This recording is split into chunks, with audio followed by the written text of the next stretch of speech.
السلام عليكم ورحمة الله تعالى وبركاته. إن الحمد لله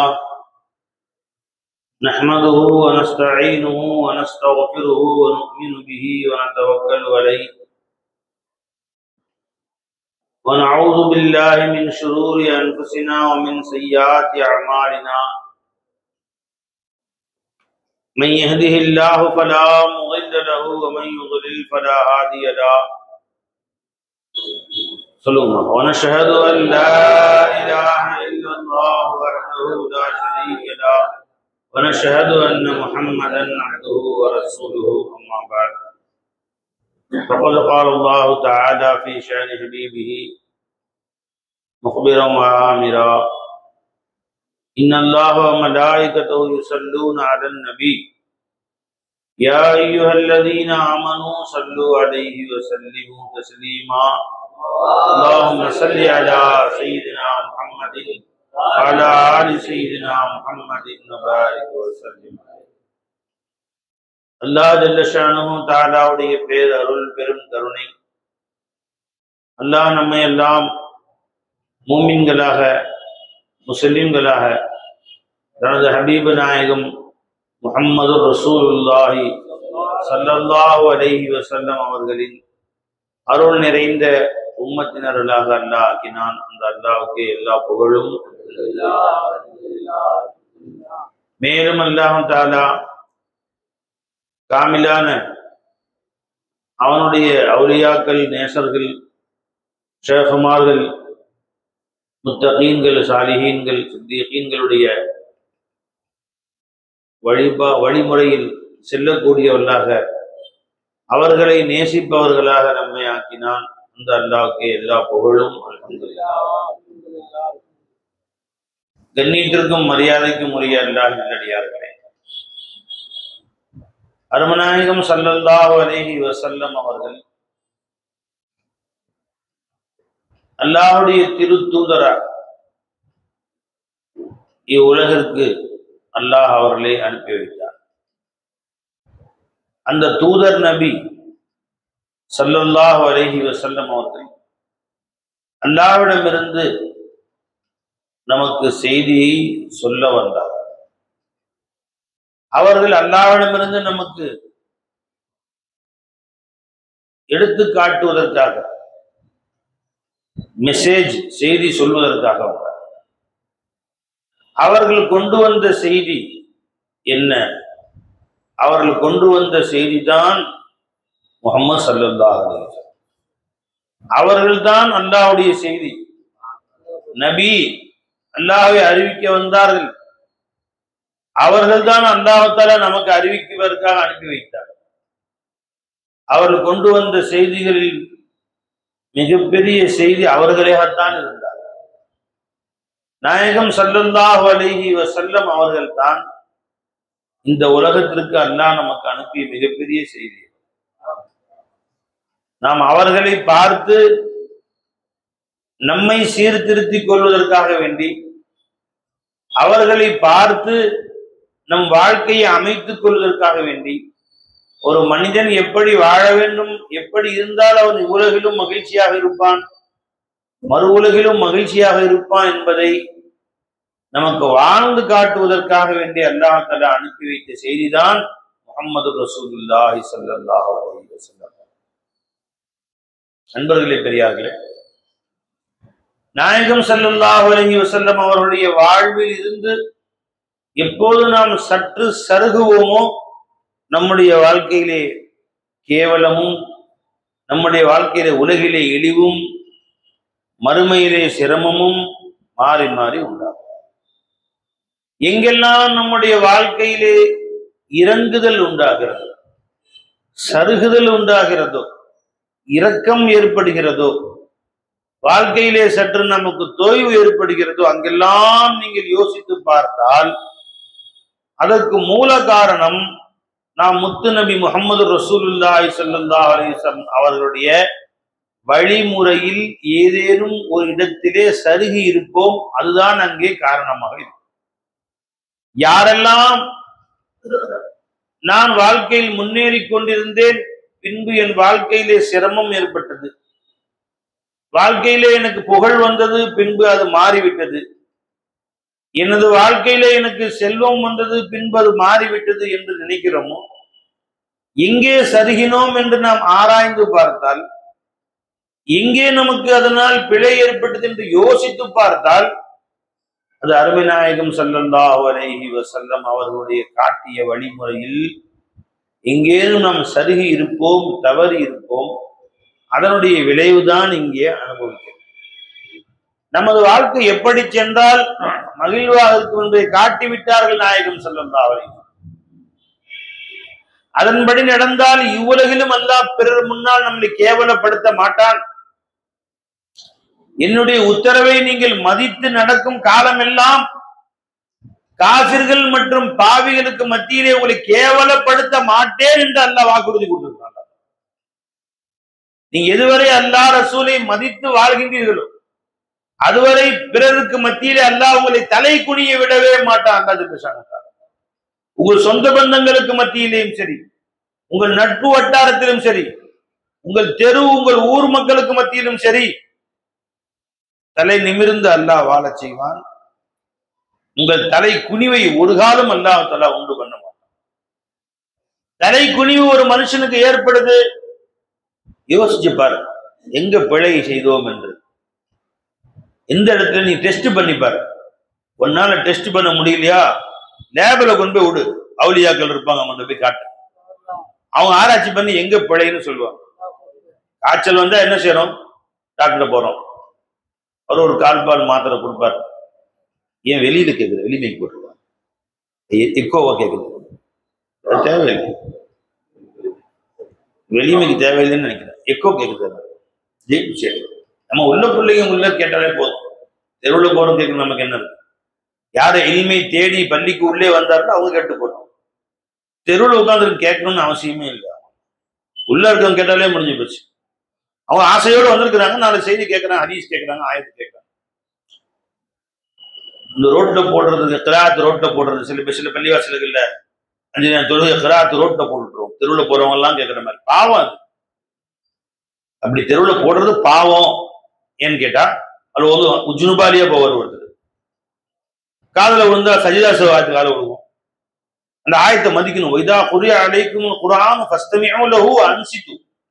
குர்ஆனை நீங்கள் கேட்டால் பேசக்கூடாது, வாய் மூடி இருக்கணும், அது கண்ணியம் செலுத்த வேண்டும் என்பது குர்ஆனுடைய உத்தரவு. கடத்தெருவுக்கு பார்த்தீங்கன்னா அது மக்கள் பேசுவதற்கு, சரக்கு வாங்குறதுக்கு, சாமான் வாங்குறதுக்கு, புலம்புவதற்கு, ஒருவருக்கு பரிமாறிக்கொள்ளக்கூடிய இடம்.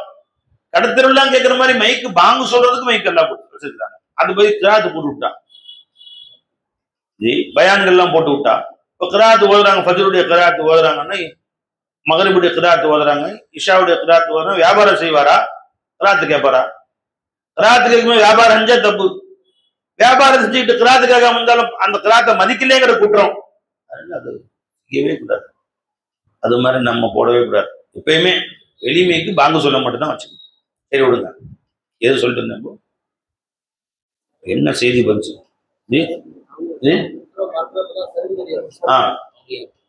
எங்க டாக்டர்கிட்ட போறோம், காய்ச்சல் வந்துச்சு, கால்பால் பாராஸ்டமால் மாத்திரை கொடுக்குறாரு, சரி வரல.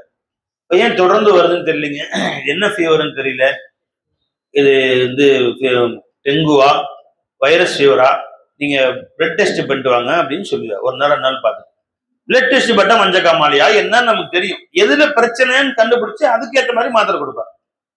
அப்ப ஒன்னால உன்னையே நீ ஐடென்டிஃபை பண்ண முடியலையா, எனக்கு ஏற்பட்ட இந்த பிரச்சனைகளுக்கு காரணம் என்ன, என் குடும்பத்திலே தோல்வி, என் வீட்டிலே தோல்வி, என் வியாபாரத்திலே தோல்வி, மானபங்க பிரச்சனை ஏற்பட்டு போச்சு, கேவலம் ஏற்பட்டு போச்சு, வியாபாரத்தை குறைவு ஏற்பட்டு போச்சு, சம்பாதிக்கிற காசு கையில நிக்க மாட்டேங்குது, எங்கே நான் பிழை செய்து என்று நீ கண்டுபிடிக்க முடிஞ்சா கண்டுபிடி, இல்லையா அதை கண்டுபிடிக்க தெரிஞ்ச அவுலியாக்களை கொண்டு போய் காட்டு. பிளட் டெஸ்ட் பண்ணுவாங்க, அப்படியே ஒரு ஸ்கேன், அப்படி டாக்டர் ஸ்கேன் எழுதி கொடுத்துறாரு, பார்த்துட்டு வாப்பா, blood test, scan, CT scan, அப்புறம் எம்ஆர்ஐ ஸ்கேனு, எக்ஸ்ரே எடுத்து பார்த்தா எங்க பிரச்சனைன்னு தெரிஞ்சது. ஓ நீ இந்த இடத்துல சருகி இருக்கிறாய், அதனால்தான் உன் வாழ்க்கையெல்லாம் மொத்த பிரச்சனை. நீ சருகியது இந்த இடத்துல ஷரியத்துக்கு நீ மாற்றம் செய்தாய், இவ்வாறு உன்னிடத்தில் குறை ஏற்பட்டது, இது அல்லாஹ் ரசூல் சொன்னதுக்கு மாற்றம். நீ வட்டி வாங்கி இருக்கிறாய், வேண்டாம் என்று அல்லாஹ் சொன்னான். நீ வட்டிக்கு பணம் வாங்கி இருக்கிறாய், அதனால் ஏற்பட்ட பிரச்சனை. இந்த இவ்வளவு பெரிய முசீபத்துக்கு காரணம் அதுதான். நீ வட்டிக்கு பணம் வாங்கி வீடு கட்டினாயோ வியாபாரம் செய்தாயோ, ஒரு 10,000 ரூபாய் வட்டிக்கு வாங்கின, வட்டிக்கு வாங்குறது ஹராம்னு நல்லா சொல்லிட்டான். வட்டிக்கு பணம் கொடுக்கறதும் ஹராம், உனக்கு 10,000 ரூபாய் வாங்குற வட்டிக்கு அதுவும் ஹராம் தான். வட்டிக்கு பணம் கொடுப்பது எப்படி ஹராமோ வாங்குறதும் ஹராம். அந்த 10,000 ரூபாய் கொண்டு வந்து ஏற்கனவே நீ செய்து கொண்டிருக்கக்கூடிய 2 லட்சம் ரூபாய் முதலீடு போட்டு செய்து கொண்டிருக்கிற வியாபாரத்தை கலக்கிற, அந்த 2 லட்சமும் சேர்ந்து உனக்கு ஆபத்தை உண்டாக்கி. 100 மடங்கு நல்ல வஸ்து இருந்தாலும் 1 மடங்கு நஜீசுக்கு வந்தா அத்தனையும் நஜீஸ் ஆயிடும். 100 லிட்டர் பால் ஊத்தி காய்ச்சறாங்க, அது ஒரு 1/2 லிட்டர் கோமியம் கலந்தா குடிப்பே நீ? இல்லைங்க இது பரவாயில்ல அப்படின்னா யாரு குடிப்பா? நஜீஸ். அது அவங்க வேணா குடிச்சிட்டு போட்டு, நீ குடிப்பியா? நஜீஸ். ஒரு சொட்டு கலந்தாலே நஜீஸ். அதே மாதிரி உன்னுடைய சொத்துக்கள் ஹலால் தான், அதுல ஒரு அணு ஹராம் கலந்தாலும் கலந்தது தான், ஹராம் தான். வாழ்க்கையில பிரச்சனை வந்துடும். நல்லா ஓடிட்டு இருந்துச்சு வியாபாரம், அப்புறம் என்னங்க ஆச்சு? இப்ப ரொம்ப கீழே போயிடுச்சு, ரொம்ப மனுஷன் டல்லா போயிட்டாரு, நொடிஞ்சு போயிட்டாரு. எப்படி ஓடு வாழ்ந்த வீடு, நீ வீட்டுக்கு பெயிண்ட் அடிக்க காசு கிடையாதுங்க. என்ன காரணம் யோசிச்சு பாரு. எங்கேயாவது மிஸ்டேக் செஞ்சிருப்பாரு, உன் உறவுகளை யாராவது மனசு வருத்தப்படுத்திருப்பார். உன் உறவுகளை மனசு வருத்தப்படுத்தி இருந்தால் உன்னுடைய செல்வம் குறைஞ்சு போயிரு. நல்லா ஆம்போச்சுங்க. உங்க தங்கச்சி திட்டி இருப்ப நீ இன்னைக்காச்சும், அது உங்க அம்மா மனசு வேதனைப்படுத்துற மாதிரி நடந்திருப்ப. ஒரு நாள் உன் தகப்பன மரியாதை குறைவா பேசிருப்ப, சும்மா இருக்க தொடர்ந்துட்டு அப்படின்னு சொல்லியிருப்ப. சின்ன வார்த்தைன்னு நினைக்கிற நீ, அது இல்லை. அவங்க மனசு சங்கடப்பட்டிருப்பாங்க, இப்படிலாம் வளர்த்தேன் இங்க என்ன சொல்றாங்க அப்படின்னு அவங்க பொருந்தி போயிருப்பாங்க. ஆனா அத மனசுக்குள்ள உட்கார்ந்து இருக்கும்ல, அவரு பொறுத்துக்கு அல்லா பொறுத்துக்க மாட்டாங்க, மொத்தமா பிடுங்கிடுவான். வளைஞ்சுங்களா? காத்து டயர்ல ஏத்திக்கிட்டே இருக்கிற, பார்த்தா 33 34 தாண்டவே மாட்டேங்குது. திரும்ப வந்தா இறங்கிடுது, மறுபடியும் 20க்கு வந்துடுது. என்ன அர்த்தம்? அங்க டயர் பஞ்சர்னு அர்த்தம். இங்க ஓட்டை இருக்கு, அந்த ஓட்டையை கண்டுபிடி. ஒன்னால கண்டுபிடிக்கலையா, பஞ்சர் கடையில கொடுத்தா எங்க ஓட்டைன்னு கண்டுபிடிச்சு டிஞ்சர் போட்டு ஒட்டி கொடுப்பாங்க. அது கம்ப்ளீட் சரியா கூடாது, அது ஒட்டி கொடுப்பான் பாய். வளைஞ்சுங்களா? அப்ப எங்க உன் வாழ்க்கையில ஓட்டைன்னு கண்டுபிடி. அந்த ஓட்டையை அடைச்சா மறுபடியும் அல்லாஹ் பேசான வாழ்க்கை மேல. உறவுகளை பற்றி சாதாரண நினைச்சுக்கிட்ட, எங்கேயாவது ஒரு குறை வைத்திருப்பாய், உன் வீடு இடிஞ்சிரும். யாரையாவது மனசு வருத்தப்படுத்தும்படி பேசி இருப்பாய், ஒரு உறவுகளிலே உன் வயசு குறைஞ்சிரும். உறவுகளை யாரையாவது பேசி அவர்களை நீ அவருடைய மோசடி செய்திருப்பாய், 1 ரூபா 2 ரூபாய் ஏமாற்றி இருப்பாய். வியாதிகளை போட்டு உன்னை கொண்டு போய் தள்ளிடும். இதுக்கு நேர் மாத்தமா நீ உன் உறவுகளை ஆதரிக்க ஆரம்பம் செய்தால் உன் வாழ்க்கை மேல வரும். இதுதாங்க ரசூல் ஸல்லல்லாஹு காட்டி கொடுத்தாங்க. பெருமான சொன்னார், பெருமானுடைய குணமே அதுதான் இருந்துச்சு. ஹஜ்ரத் ரசூலுல்லாஹி ஸல்லல்லாஹு அலைஹி வஸல்லம் அவர்களுக்கு 40 வயசுல ஹிரா குகையில ஜிப்ரீல் அலைஹிஸ்ஸலாம் கட்டி அணைத்து இக்ரான்னு சொன்னாங்க. பயந்து போயிட்டாங்க, என்ன நடந்துச்சு தெரியும், யாருன்னு தெரியல, இவ்வளவு பெருசா இருக்கிறாரு, முன்ன பின்ன பார்த்தது இல்லையே. எதுமா வீட்டுக்கு வந்தாங்க. அன்னை ஹதிஜா நாயகிட்ட ஜம்மிலூனி, என்னை போர்வை போத்துங்கள்னு சொன்னாங்க. நடந்த செய்தியை அன்னை ஹதிஜா இடத்திலே பெருமானார் ஸல்லல்லாஹு சொன்னார். அப்ப அன்னை ஹதிஜா நாயகி என்ன வாசகம் சொன்னார்கள் என்பது புகாரி ஷரீஃப்ல பதிவு செய்யப்பட்டது. தெரிஞ்சுங்களா? என் அருமை கணவரே, நீங்கள் கலங்காதீர்கள், அல்லாஹ் தஆலா உங்களை கேவலப்படுத்த மாட்டான். அல்லாஹ் வல்லாஹி மா யுஹ்ஸீகல்லாஹு அபதன், ஒரு காலமும் அல்லாஹ் தஆலா உங்களை கேவலப்படுத்த மாட்டான், இழிவடைய விட மாட்டான், தலைகுனிவை ஏற்படுத்த மாட்டான். ஏன் இன்னக்க லதஸிலுர் ரஹீம், நீங்கள் உறவுகளை ஆதரிப்பவர்களாக இருக்கிறீர்கள். புகாரியுடைய ஹதீஸ் இது. உறவுகளை யாரெல்லாம் பேணி நடக்கிறார்களோ வாழ்நாள்ல அவங்க தலைக்குனிவு ஏற்படவே ஏற்படாது. இன்னொருத்தருக்கு முன்னாடி அவர்களுக்கு அல்லாஹ் தஆலா குறைவு உண்டாக்க மாட்டான், எல்லா நியமத்துகளையும் நிறைவா கொடுப்பான் அல்லாஹ் தஆலா. வீடு வாசல் காசு பணம் குழந்தை குட்டி எல்லாமே நிறைவா கொடுப்பான். நீ உன் உறவுகளை நீ ஆதரித்து நடப்பியாயா. இன்னகல தசிலுர் ரஹீம் வ தஹ்மிலுல் கல்.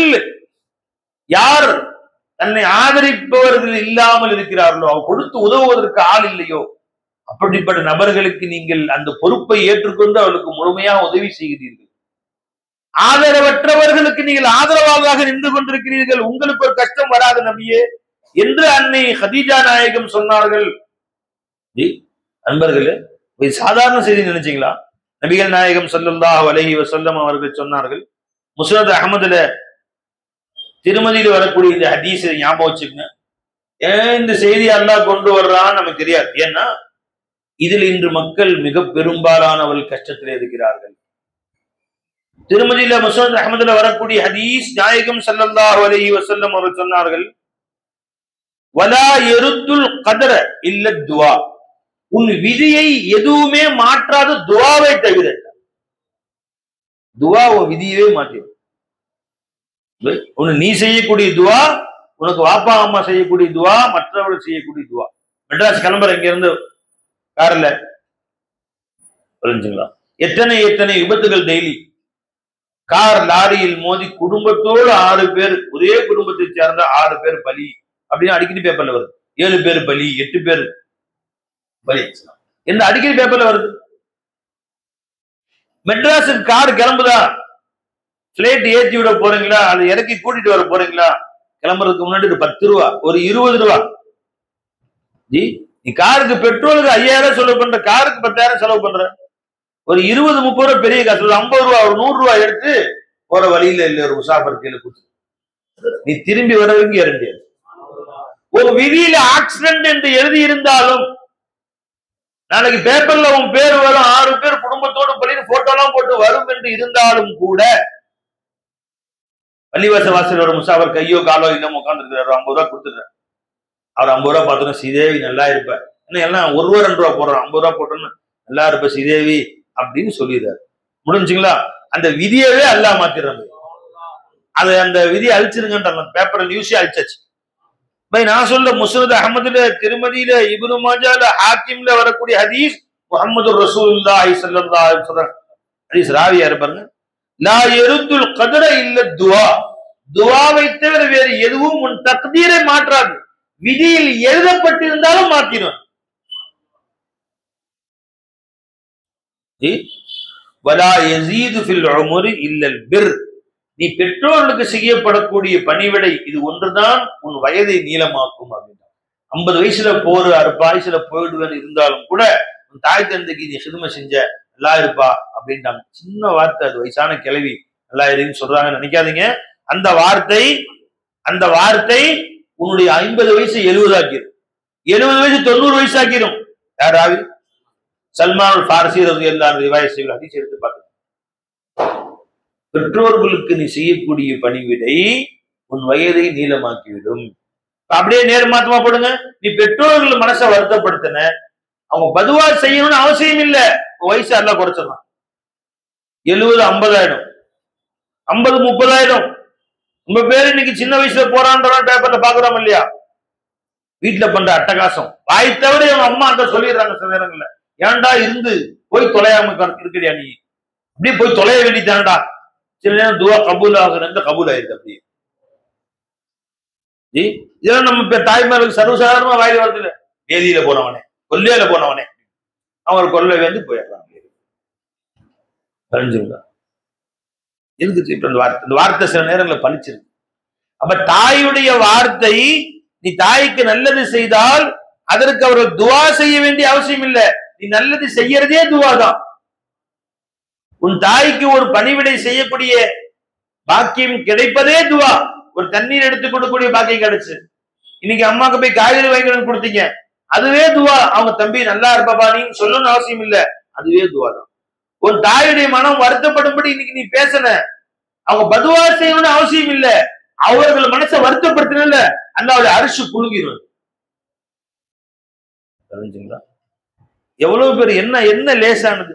இப்ப இங்க இருந்து மெட்ராஸுக்கு போறதுக்கு ஒரு இங்க இருந்து ஒரு இனோவா கார் எடுத்துட்டு போனா 10,000 வராது குடும்பத்தோட போறதுக்கு. ஒரு சாதா காலத்து போனா 5000 6000 வந்துடும். ஆனா 50 ரூபாய் பெரிய காசு இல்லையே. பள்ளிவாசல் விட்டு போறியா, வாசல் யார் உட்கார்ந்து இருக்காங்க பாரு. இன்னும் ஏழைகள் ஒரே சேலையே வருஷமெல்லாம் கிட்ட உட்கார்ந்துருக்கு வரோம். புர்கால 4 இடத்துல ஓட்ட இருக்கிறதுக்கு எங்க இடம் தெரியல. ஒரு மழை நேரத்திலே நாங்க வண்டியில போறோம், கார்ல மரத்தடியில 2 பேரும் புரிஞ்சு உட்காந்துருக்கு. ஷெட்டு கூட இல்ல, மரத்தடி என்னத்த மழை பெஞ்சா பாதுகாக்க வசதியும், உள்ளுக்குள்ள மழை தான் பெய்யும். அப்படியே புரிஞ்சு உட்காந்துருக்கோம். ஒதுக்க வேற இடம் இல்லை. நல்லா நம்மளை ராகத்தா கொண்டு போல அவர்களை பார்த்தா அவன் கல்வில இறக்கம் வராது. அது மாதிரி ஆயிரக்கணக்கான மக்கள் இருக்கிறாங்க. அத்தனை பேருக்கு நம்மளால கொடுக்க முடியாது. அவங்க அல்லாஹ் இலாஹா இருக்கிறான். நீ உன்னை பாதுகாத்துக்கொள்ள 2 பேரும் கொடு. ஒரு பொட்டில சாப்பாடு வாங்கி கொண்டு போய் கொடு. ஜும்மா முடிஞ்சு வீட்டுல போய் விருந்து சாப்பிடுற நீ. அன்னைக்கு ஏதாவது விசேஷமா செஞ்சு சாப்பிடுறோம். அன்றைய பொழுது யாரையாவது கவனிச்சோமோ நம்ம? பெருமான சொன்னாங்க, உன் பக்கத்து வீட்டுக்காரன் பசித்திருக்க நீ உணவு உண்டால் முஸ்லிமே இல்லை, மூமினே இல்லைன்றாங்க. உன் பக்கத்து வீட்டுக்காரன் பசித்திருக்க வேண்டும் என்ற அவசியம் இல்லை. ஓரளவு வசதியாகத்தான் இருக்கிறான்.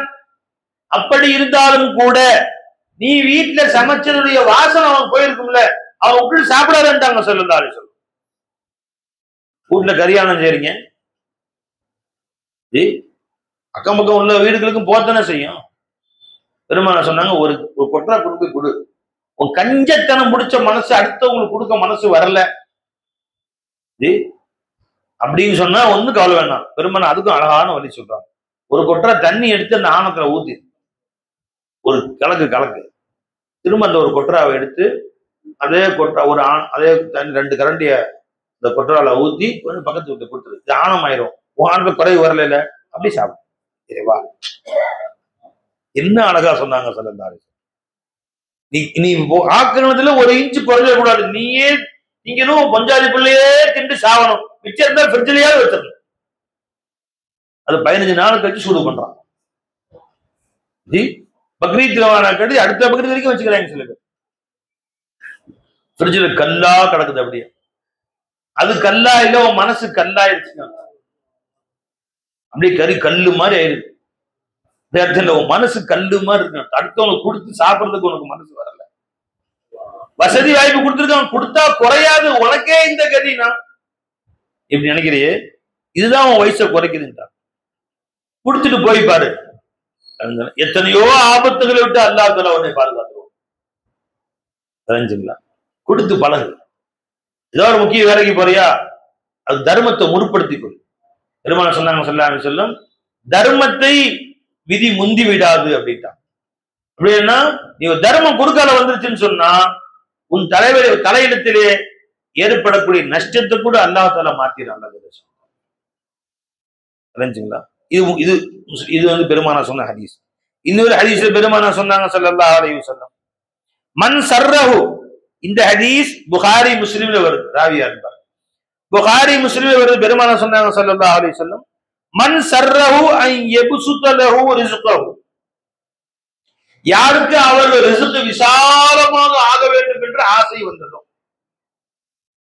யாருக்கு மகிழ்ச்சி தருமோ அவர்களுக்கு அல்லாஹ் கொடுக்கிற வருமானம் அதிகமாகணும்னு யாருக்காவது ஆசை இருக்கிறதா? புகாரி முஸ்லிம்ல ஹதீஸ். நமக்குலாம் யாருக்கும் ஆசை இல்லைல்ல? இருக்கா? கை தூக்கம் யாருக்கும் ஆசை இருக்கு? படி அதுக்கும் தாங்க ஆசை இருக்கு. சம்பளம் மட்டும் படி. 15,000 சம்பளம் கொடுக்குறாங்க மாச்சால, இன்னும் 5,000 எக்ஸ்ட்ரா கொடுத்தா பரவாயில்ல. யாருக்கு ஆசை இருக்காது? மாசம் 50,000 சம்பளம் வாங்கினாரு, ஐடி கம்பெனி 1,50,000 சம்பளம் வாங்க போதுமாயா? 2 லட்சமா கிடைச்சா நிறைய கட்ட வேண்டிய இஎம்ஐ நிறைய இருக்கு. ஒரு 2ஆ கிடைச்சா அப்புறம் துவா செய்யுங்க. அந்த 2 லட்சம் சம்பளம் வாங்க போதுமா மாசம்? ஒரு 3ஆ கிடைக்கணும்னு ஐடியா பண்ணிட்டு இருக்கேன். துவா செய்யுங்க. ஒரு வீடு வாங்கி இருக்கு, அதுக்கு கட்ட வேண்டி பாக்கி இருக்கு. 20,000 சம்பளம் வாங்கினவன் 25 ஆசைப்படுவான், 50 வாங்கினா 60 ஆசைப்படுவான், 1 ரூபா வாங்கினா 1.5 ரூபாய்க்கு ஆசைப்படுவான். மாசம் 5 லட்சம் ரூபாய் சம்பாதிச்சார், வியாபாரம் கடை வச்சிருந்தா கூட பத்தாது. 10 ரூபாயா வந்தா நல்லா இருக்கும். தெரிஞ்சுங்களா? அப்ப பெருமானார் சொன்னாங்க ஸல்லல்லாஹு அலைஹி வஸல்லம், உங்களுக்கு உங்களுடைய ரிஸ்க் இன்னும் அதிகமாக வேண்டும், வருமானம் கூட வேண்டும் என்ற ஆசை உள்ளதா? உங்களை யாரும் அவர்களுக்கு மகிழ்ச்சி அளித்தால், இன்னும் அவருடைய வயது நீளமாக வேண்டும் என்று ஆசைப்பட்டாரா? இன்னும் கொஞ்ச நாள் துனியால வாழ வேண்டும் என்று ஆசைப்பட்டாரா? என்ன சொன்னாங்க ஸல்லல்லாஹு ஈஸியான வழி சொன்னாங்க. அவர் மாசம் மாசம் பள்ளிவாசலுக்கு 10,000 ரூபாய் சந்தா கட்டட்டும். என்ன கதியா இருக்கும்? ஓடியே போயிருவாங்க பள்ளிவாசலுக்கு. மாசம் 2,000 ரூபாய் பள்ளிவாசல் சந்தா கட்டட்டும். பள்ளிவாசல் தெரு பள்ளிக்கு மாசம் 5,000 கொடுக்கட்டும். அடியா அப்பா பள்ளிவாசலே வர மாட்டான். இந்த ரெண்டையும் பெருமாள் சொன்னாங்க ஸல்லல்லாஹு அலைஹி வஸல்லம். அவருடைய வயது நீளமாக வேண்டும் என்றும் ஆசைப்பட்டாரா? ஃபல் யஸில் ரஹிமஹு, அவர் தனது உறவிடத்திலே சேர்ந்து வாழட்டும். வெளியே எங்கேயும் போக வேணாம். உன் உறவுகள் இருக்காங்களே அவங்களுக்கு கொண்டு போய் கொடு. நீ பள்ளிவாசல் கொடுக்காட்டி போகுது, பள்ளிவாசல் வாலியில காசு போடாட்டி போகுது, விடு, உண்டியில காசு போடாட்டி போகுது. உன் அண்ணன் தம்பி உறவு இருப்பாங்களே அவர்களை சேர்ந்து வாழ். இந்த ரெண்டையுமே அல்லாஹ் கொடுத்துருவான். புகாரி முஸ்லிம் ஹதீஸ். யாராவது அனஸ் பின் மாலிக் ரலியல்லாஹு அன்ஹு ரிவாயத் செய்றாங்க. சஹீஹான ஹதீஸ். ரசூல் ஸல்லல்லாஹு அலைஹி வஸல்லம் சொன்னது உண்மையா தானே இருக்கும். பாத்தீங்களா? அப்ப வருமானம் பத்தலைங்கிறாங்க. இன்னும் ரொம்ப பேர் சொல்லிட்டு தெரியுறாங்க. சம்பளம் பத்த மாட்டேங்குது. கடையில வரக்கூடிய வருமானம் வரவுக்கும் செலவுக்கும் கரெக்டா இருக்கு. வாடகை கூட கட்ட முடியல.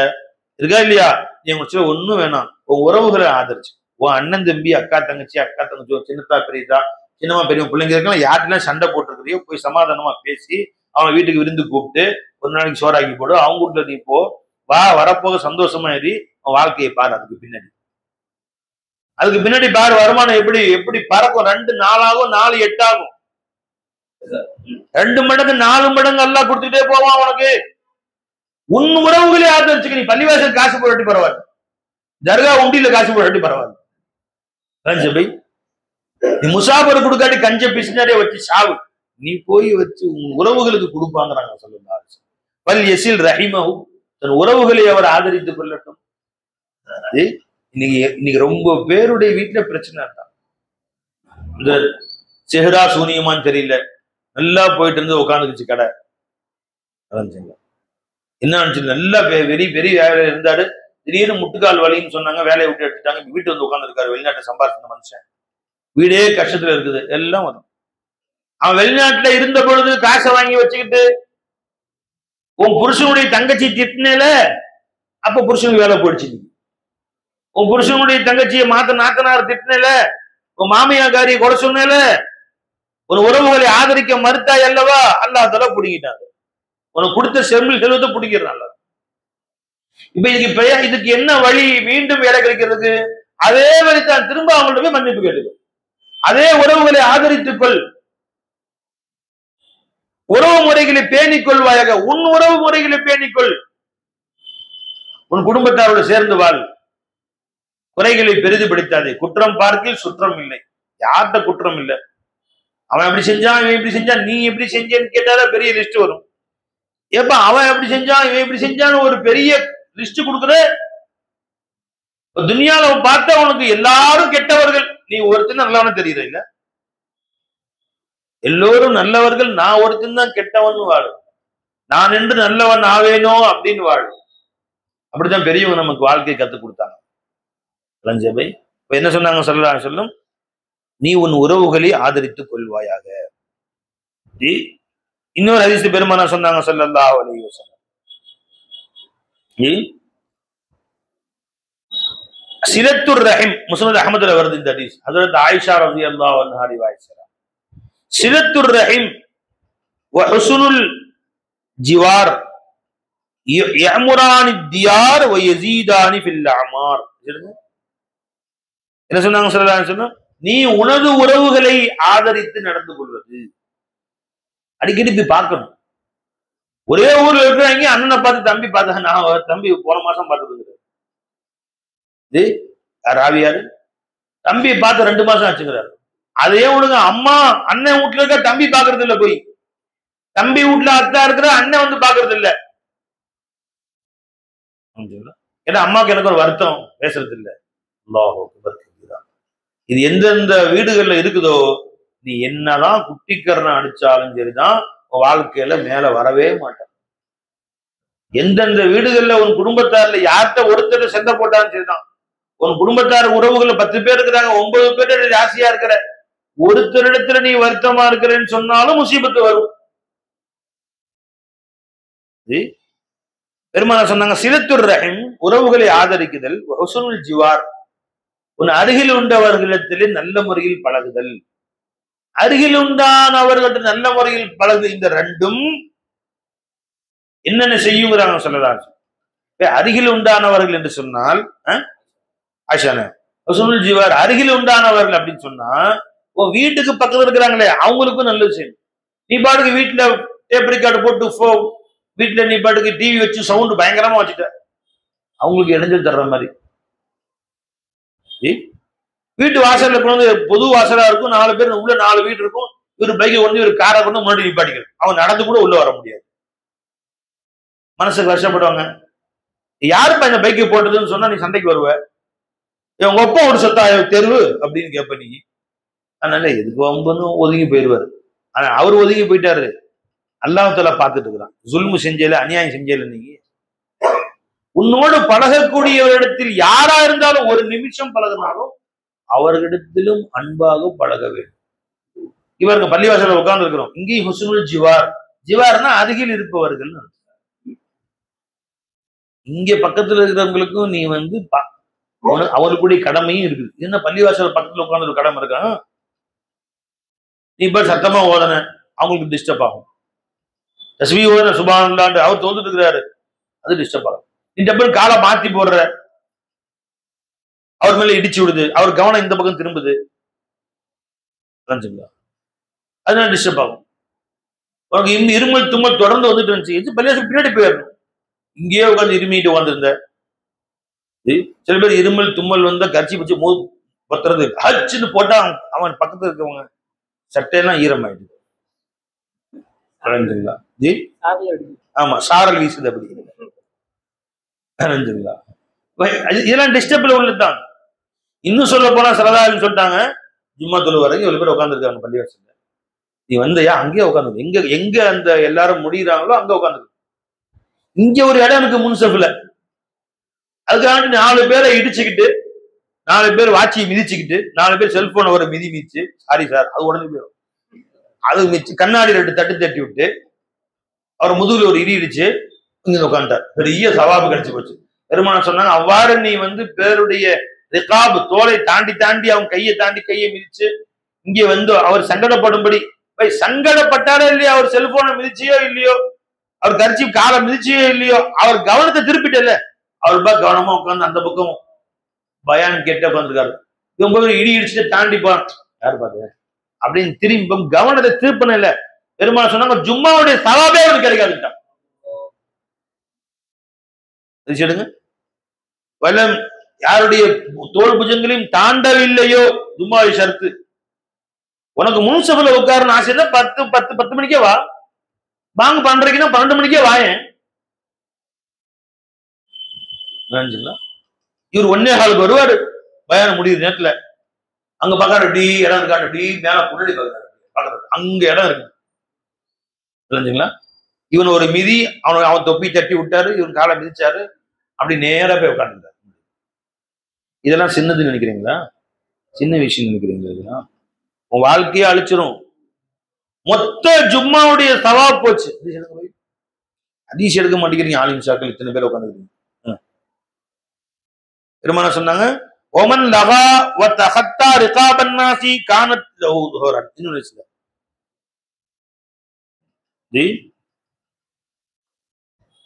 சும்மா யார் ஜும்மா அன்றைக்கு காலையில குளித்து கொண்டானோ, நறுமணம் பூசி கொண்டானோ, இன்னும் நல்ல ஆடைகளை அணிந்து கொண்டானோ, அதன் பின்பு மக்களுடைய தோல் புஜங்களை தாண்டாது பள்ளிவாசல்ல தொழுதானோ, கான கஃபாரத்தின் லிமா பைனஹுமா, அவர்கள் 2 ஜும்மாவுக்கு மத்தியில் செஞ்ச எல்லா பாவங்களுக்கும் அது கஃபாராவாக ஆகிவிடுகிறது. அபூதாவுதுல வரக்கூடிய ஹதீஸ் இது. அது அப்துல்லா பின் அம்ர் ரலியல்லாஹு அன்ஹு ரிவாயத் செய்றாங்க. வேற வைத்திருக்கோம், இது அபூதாவுல வரக்கூடிய ஹதீஸ் இது. புரிஞ்சுங்களா? பெருமான ஜாஹரஜுன் யதஹத்தா ரிகாபன் நாசி யௌமுல் ஜும்அத் அஜ்லி இஜ்லிஸ் வகத் ஆதைத. அப்ப யார் ஜும்மா அன்று பிறரை தாண்டி வராமல் பள்ளிவாசல்ல உட்கார்ந்தானோ அவனுக்கு தான் கஃபாரா. இல்லையா நீ பள்ளிவாசலுக்கு இன்னும் ஒரு ஆள் தாண்டலான்னு சொல்லிட்டு 50 பேரை தாண்டலைங்க, ஒரு ஆள் தான் சட்டக்குன்னு கையை மிதிச்சா கை உதறாரு. ஏன் அதை விட சில பேர் பள்ளிவாசல் கடைசியா வருவார், 1:30 மணிக்கு தடுப்புன்னு ஓடி வருவார். சில பேர் படியில ஃபுல்லா ஜனங்க செப்பல் விட்டுருப்பாங்க. நம்ம ஜனங்க அவசரத்துல போகணும், அவசரம் எடுக்கணும். ஏன்னா எல்லா பள்ளிவாசலையும் செப்பல் வைக்கிறதுக்கும் இடம் இருக்கும். ஜப்பான்ல பாத்தீங்கன்னா எங்க எது வைக்கணுமோ அதுதான் அங்க வைப்பாங்க. நம்மளுக்கு எங்க எது வைக்கணும் அந்த அந்த செப்பல் வைக்கிற இடம் ஃபுல்லா காலியா தான் இருக்கும். அதை அங்க வைக்க மாட்டாங்க. ஒழுக்கம் நம்மகிட்ட அவ்வளவுதான் இருக்கு. கரெக்டா எதை வைக்கணுமோ வைப்போம், அதை எடுக்கணும். அது போய் வைக்கணும் எடுக்கணுமா, தூக்கி வேற மேல வைக்கணும், அது வேற குனிஞ்சா இடுப்புக்கு என்னங்க, அது இடுப்பு வலி வந்துடும். அதனால அப்படி படி எல்லாம் படி நடக்கிறதுக்கு செப்பல் போடுறதுக்கு அங்க எல்லாம் படி ஃபுல்லா 250 செப்பல் இருக்கு. கடைசியா 1:30 கோடி வர்றாரு. அவர் வேற குத்துபா முடிய போகுது. வரைஞ்சுங்களா வர்ற வழியில செருப்பு போட்டு ஒரு வாட்டி வர வழியில அந்த மாட்டு சாணம் இருக்கும், அதையும் மிதிச்சிருப்பாரு கால். அதோட எல்லா செப்பலையும் சடக்கு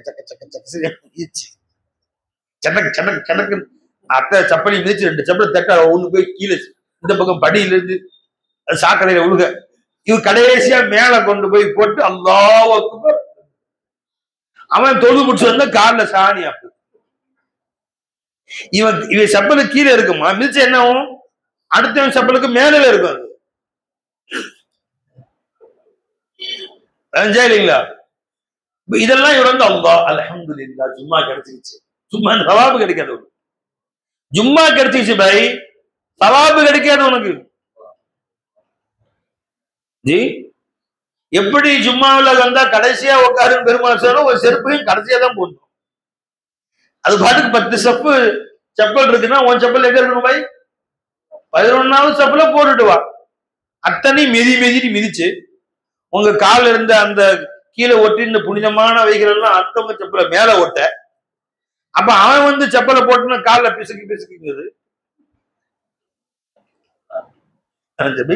நம்முடைய ஆதாவு பாருங்க, ஒழுக்க முறைகள் பாருங்க. நம்முடைய ஒழுக்கம் முதல்ல ஒழுக்கத்தை பழகு பை, இல்ல சவாபா அல்லாஹ் தஆலா கொடுப்பான்.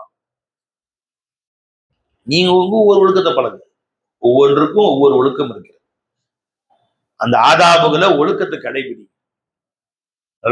அவன் கடைபிடிக்கலையா, அவன் இவன் கடைபிடிக்காட்டி போலாம். பைக் கொண்டு போனியா, ஒரு கடத்துல சாமான் வாங்குறியா, பாதி ரோட்டை அடிச்சு போட்டுறது. அடுத்து வண்டி வந்து அவன் ஹார்ன் அடிச்சு நிற்கிறான். ஒழுக்கக்கேடுதான். அந்த தெரு என்பது மக்கள் நடமாடுது. அவன் பைக்கு போடுறது எவ்வளவு ஓரமா ஒதுக்கி போட முடியுமோ போடு. பிறருக்கு துன்பம் கொடுக்காதே. தெருவில் நடக்கிற பொழுதும் பிறருக்கு துன்பம் கொடுக்காதே. அதையும் பெருமானார் ஸல்லல்லாஹு அலைஹி வஸல்லம் அவர்கள் தடுத்தார். உன்னால் யாருக்கும் துன்பம் தரக்கூடாது. தெருவில் நடப்பதற்கும் ஒழுக்கம் சொன்னார்கள் ஸல்லல்லாஹு அலைஹி வஸல்லம். ஆதாபு தரீக் இருக்கு, அது சொல்லுங்க அப்போ. நீ தெருவில் நடக்கிறதுக்கும் தெருவில் நடந்து போறே, எவன் என்ன செஞ்சான்னு கண்டுக்காம போகக்கூடாது. தெருவில் வயோதிகர்கள் சென்றால் உதவி செய்ய வேண்டும். கண் பார்வை இல்லாதவர்கள் போனால் உதவி செய்ய வேண்டும். ஜி சுமக்க முடியாத சுமையை சுமந்து கொள்பவர்கள் சென்றால் அவர்களுக்கு உதவ வேண்டும். பெருமானார் சொன்னாங்க, இதெல்லாம் சொல்லி கொடுத்துருக்காங்க ஸல்லல்லாஹு அலைஹி வஸல்லம். அல்துல் பஸர், தெருவிலே செல்கிற பொழுது எத்தனையோ பெண்கள் வருவார்கள், கண் பார்வை கீழே தாழ்த்தி கொள்ள வேண்டும். தெருவில் நடப்பதற்கும் ஒழுக்கம் சொன்னார்கள் ஸல்லல்லாஹு அலைஹி வஸல்லம். இல்ல நடக்காத வீட்டுல உட்காரு. தெருவில் நடக்கிறதுக்கு தான் சட்டத்திட்டங்கள் தெரிஞ்சுக்கோ. ஃபர்ஸ்ட் தெரிஞ்சுக்கிட்டு அப்புறம் தெருவுக்கு வா. இதை ஹதீஸ படிக்கிறதே இல்லையே. இன்னைக்கு நம்முடைய நேரங்கள் எல்லாம் எதுல போகுது? காலையில இருந்து டிவி அல்லது போனு கையில போன் ஒண்ணு வச்சுக்கிறது, பேஸ்புக், வாட்ஸ்அப். ஹதீஸ படிக்க உனக்கு டைம் இருக்கா? ஹதீஸ கேட்க டைம் இருக்கா உனக்கு? சும்மா பயான் கேட்க டைம் இல்ல. அது பார்த்தா வயசான 50 பேர் முன்னாடி உட்கார்ந்துருக்கு. மற்றவங்க எல்லாம் குத்பா ஆகும்போது தான் வருது. பயான் கேட்க உனக்கு டைம் இல்ல.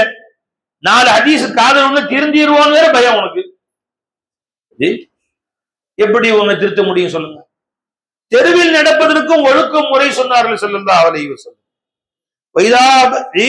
பெருமானார் சொன்னாங்க ஸல்லல்லாஹு அலைஹி வஸல்லம், வமா ஹக்கு தரீக் யா ரசூலல்லாஹ், பாதையில் நடப்பதற்குமா ஒழுக்கம் இருக்கிறது? ஆம், அல்துல் பஸர், உன் பார்வையை தாழ்த்தி கொள்ள வேண்டும். இங்கே இருந்து அங்க போறதுக்குள்ள 1000 பேர் பெண்கள் வரத்தான் செய்வாங்க. சில பெண்கள் முழுமையாக புர்கா போட்டிருப்பாங்க, சில போடாம வருவாங்க. சொல்லுங்க, முஸ்லிம் அல்லாத பெண்கள் இருப்பாங்க. அவரோட முழுமையா பர்தா இருக்காது, ஆடை அணிகள் விலகி கூட இருக்கலாம். மரியாதைய பார்வை கீழே தாழ்த்தினார்கள். அதான் யாருக்கும் தொந்தரவு கொடுக்காது, பிறருடைய தொந்தரவுகளை நீக்கி வை, யாருக்கும் உன்னால் தொந்தரவு கொடுக்காது. உன் பைக்கை நிப்பாட்டியோ ஹார்ன், சில பேர் பார்த்தா வேணும்னே அந்த அந்த ஹார்ன் பயங்கரமான ஹார்ன், லாரி ஹார்னை கொண்டு வச்சிடறான், பைக் அடிக்கிறான், அலறுது அப்படியே. ஆமா, ஒருத்தர் பார்த்தா அந்த அந்த ஹார்ன் நாய் குலைக்கிற மாதிரி ஹார்ன் அடிச்சு அடிச்சு ஊந்து ஓடுறான். பெருமானார் ஏண்டா, பெருமானார் நாவாலும் கையாலும் பிறரை தொந்தரவு கொடுக்காதவன் தான்டா முஸ்லீம். நான் இப்ப பைக்கால தானே கொடுக்குறேன், ஹாரனாலையும் தான் உள்ள அடங்கிச்சு. அது நாவாலும் கையாலையும் தொந்தரவு கொடுக்கல, ஹாரனும் உள்ள அடங்கிரும். பை அடிக்கிறான், அழுது அப்படியே. உன்னால் யாரும் மனம் வருத்தப்படுத்தக்கூடாது, இதான் ஒரு முஸ்லிமுடைய அடையாளம். நீ மொத்த வாழ்நாள யாரையும் சிரமப்படுத்தக்கூடாது. இன்றைக்கு பூரா நீ யாரையும் சந்தோஷப்படுத்தினாய், அதை பாரு. இன்னைக்கு பூரா நீ யாரை வருத்தப்படுத்தினு கணக்கு போடாது. பெருமானார் சொன்னாங்க, கஃபுல் அதா, யாருக்கும் எந்த தீங்கும் செய்யாமல் தெருவில் நடந்து செல்ல வேண்டும். அப்புறம் என்ன சொன்னாங்க, சொல்லலாம் வரது சலாம், நல்லடியார் முஸ்லீம் பேர சலாம் சொன்னார், அஸ்ஸலாமு அலைக்கும் வரஹ்மத்துல்லாஹி வபரகாத்துஹு. உனக்கு யாரும் சலாம் சொன்னா வலைக்கும் அஸ்ஸலாம் வரஹ்மத்துல்லாஹி வபரகாத்துஹு நின்று பதில் சொல்லணும். அப்புறம் சொன்னாங்க வல் அம்ரு பில் மஅரூஃப், நல்லவற்றை ஏவ வேண்டும். தெருவில் நடந்து போற, பாங்க சொல்றாங்க, ஒரு முஸ்லீம் டீ குடிச்சிட்டு இருக்காரு, திரும்பி பாங்க சொல்றாங்க, தொழுவாமா. அவன் முறைச்சாலும் சரிதான், என்ன அறிவுரை சொல்றதுக்கு வந்துட்டியா, நான் யார் தெரியுமா சொன்னா சொல்லிக்கிட்டு போறான். நல்லதை ஏவு, முதல்ல நல்ல விஷயங்களை ஏவி பழக வேண்டும். தெருவில் செல்வதாக இருந்தால் நஹியுனில் முன்கர், அந்த பாதையில் நீ செல்கிற பொழுது யாரேனும் தவறளித்தால் அதை தட்டி கேட்கவும் வேண்டும், அந்த தவறை திருத்தவும் வேண்டும். இது தெருவில் நடக்கும் போது செய்ய வேண்டிய கடமைகள் என்று சொன்னால் புகாரி முஸ்லிமுடைய ஹதீஸ், நாயகம் ஸல்லல்லாஹு அலைஹி வஸல்லம் சொன்ன இந்த ஹதீஸ் ஹஜ்ரத் அபூ ஸஈத் அல்-குத்ரி ரலியல்லாஹு தஆலா அவர்கள் சொல்கிறார். ஒவ்வொன்றுக்கும் ஒழுக்கம் இருக்கு பை. ஹஜ்ரத் உமர் கத்தாப் அலி ரலியல்லாஹு அன்ஹு இடத்துல வந்து ஒருத்தர் வியாபாரம் செய்ய போறேன், துஆ செய்யுங்க, கடை வைக்க போறேன் ஹஜ்ரத் அப்படின்னு சொல்றது இல்லையா, பெரியவங்க கடை ஆரம்பிக்கிறோம், துஆ செய்யுங்க ஹஜ்ரத் அப்படின்னு சொன்னாங்க. கடை ஆரம்பிக்க போறேப்பா, அதற்குரிய ஒழுக்க முறைகள் எல்லாம் கத்துக்கிட்டியா, மார்க்கம் சொன்ன சட்டத்திட்டங்கள் எல்லாம் படித்துக் கொண்டாயா அப்படின்னு கேட்டான். அலிநாயகம் கேட்டாங்க, என்ன கடை வைக்கிறதுக்கு மார்க்க சட்டம் இருக்கு? நூற்றுக்கணக்கான ஆதாபுகள் இருக்கு கடை வைக்கிறது, கடைக்கும் ஆதாபுகள் இருக்கிறது, ஒழுக்க முறைகள் இருக்கிறது. அந்த ஒழுக்கத்தை நீ கடைபிடித்தால், அந்த ஒழுக்கப்படி நீ நடந்தால் இல்லைங்களா, அல்லாஹ் தஆலா அந்த கடையில பரக்கத் செய்வான். அந்த ஒழுக்கத்துக்கு மாற்றமா நீ நடந்த, அல்லாஹ் ஜல்ல அதை பிடித்துக் கொள்வான். அதாபு, அந்த கடை வச்சு அதாப வாங்கிக்காத. எவன் என்ன கொடுக்கிறானோ எடையில மோசடி வராம பாதுகாக்கணும். முதல்ல அளவு நிறுவகல்ல மோசடி வரக்கூடாது, அணு அளவும் மோசடி வரக்கூடாது. ஒருத்தர் பெரிய கடை வச்சிருந்தார், ஜீனி வாங்க போனேன், 1 கிலோ ஜீனி வாங்க 2 நியூஸ் பேப்பர் எடுக்கிறார், பெரிய பெரிய நியூஸ் பேப்பர் சுருட்டுறார்.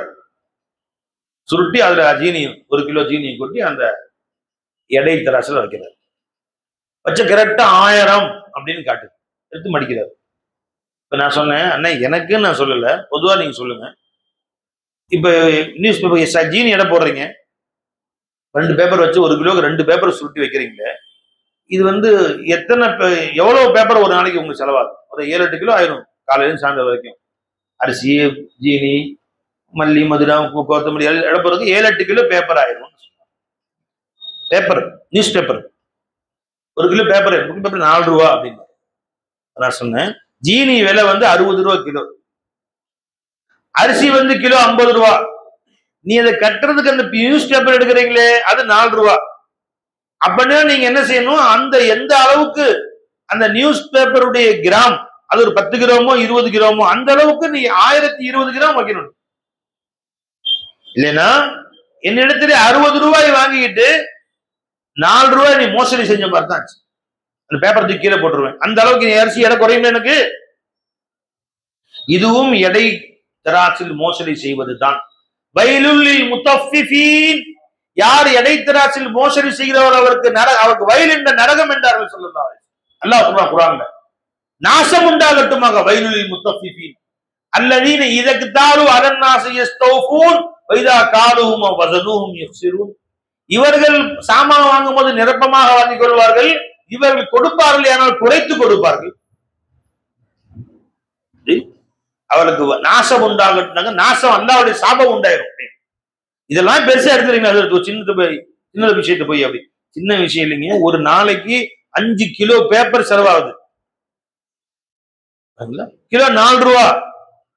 அந்த 4 ரூபா பேப்பர் 60 ரூபா ஜீனிக்கு பக்கமா வித்துறீங்க.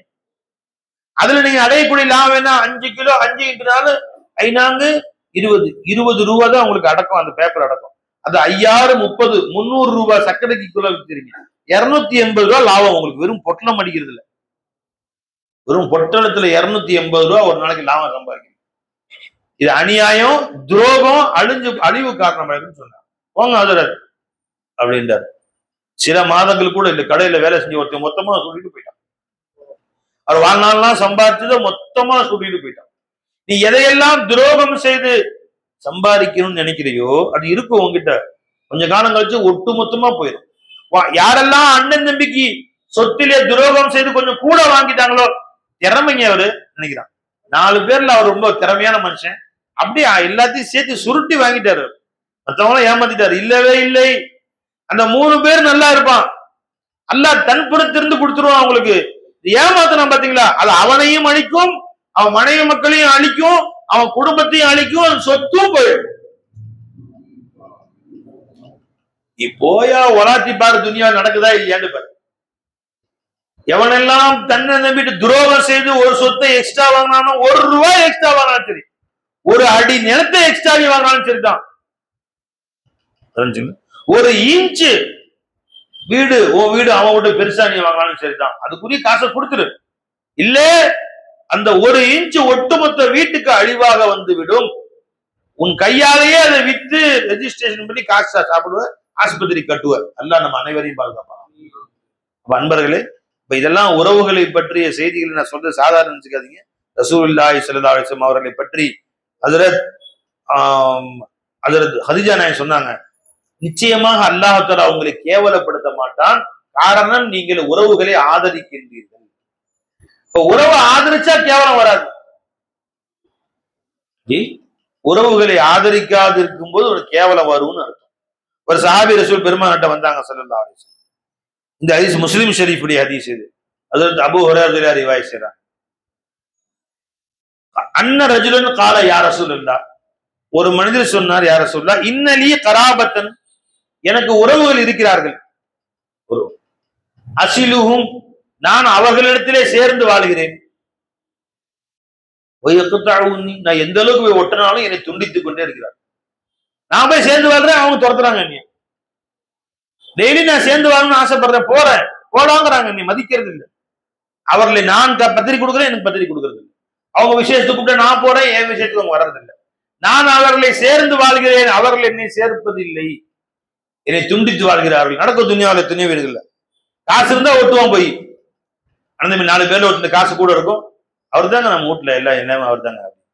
ஒருத்தவங்க வறுமையில இருப்பான், முடியாம இருப்பான், கடன்காரனா இருப்பான், ஆனா ஒட்டுறது இல்லை, அவனை கூப்பிடுறதே இல்லை, சொல்றதே இல்லை, முக்கியத்துவம் கொடுக்கறதே இல்லை. காசுக்கு முக்கியத்துவம் கொடுக்க சொல்ல, உறவுக்கு முக்கியத்துவம் கொடுக்க சொன்னாங்க. சாபி சொன்னாங்க, யார சொல்லா, நான் அவர்களை சேர்ந்து வாழ்கிறேன், அவர்கள் என்னை வெட்டுகிறார்கள், நான் அவளுக்கு நல்லது செய்து கொண்டே இருக்கிறேன், அவளை பத்தி நல்லதுதான் மக்கள்கிட்ட பேசுறேன், என்னால முடிஞ்ச வரைக்கும் உதவி செய்கிறேன், எனக்கு தீங்கு செய்து கொண்டே தான் இருக்கிறார். என்னை பத்தி மற்றவங்கள்ட்ட இல்லாது பொல்லாது செய்யாது குற்றமா சொல்றது, அவன் அப்படியா இப்படியாங்கிறது, பழி சுமத்துதல், தொந்தரவு கொடுக்குதல், ஏதாவது மாட்டி விடுறது, இதுலயே தான் முன்னாடி நிக்கிறாங்க அவர்கள்.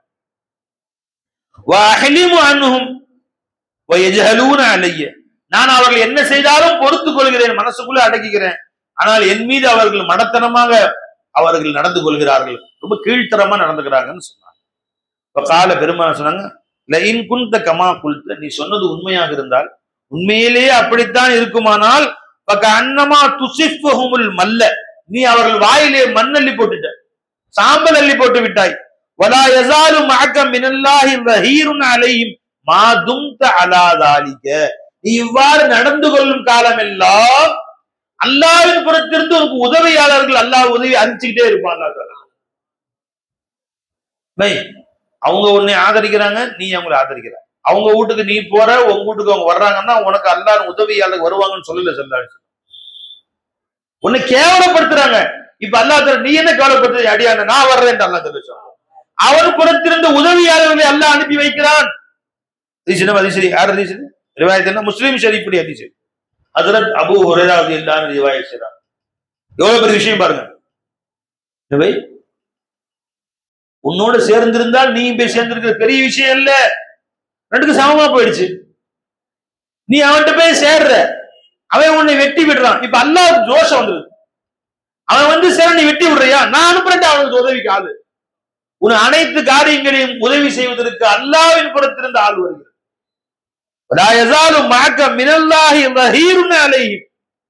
அவர்களுக்கு அல்லாஹ்வின் புறத்திலிருந்து உதவி செய்ய ஆள் வந்து விடுகிறது. நல்லா கவனிச்சு ஷேக நாயகம் சொல்லுவாங்க, பைஜ நாயகம் சொல்லுவாங்க, என் சர்கார் நாயகம், எப்பா அநீதி எப்பவுமே செய்யக்கூடாது.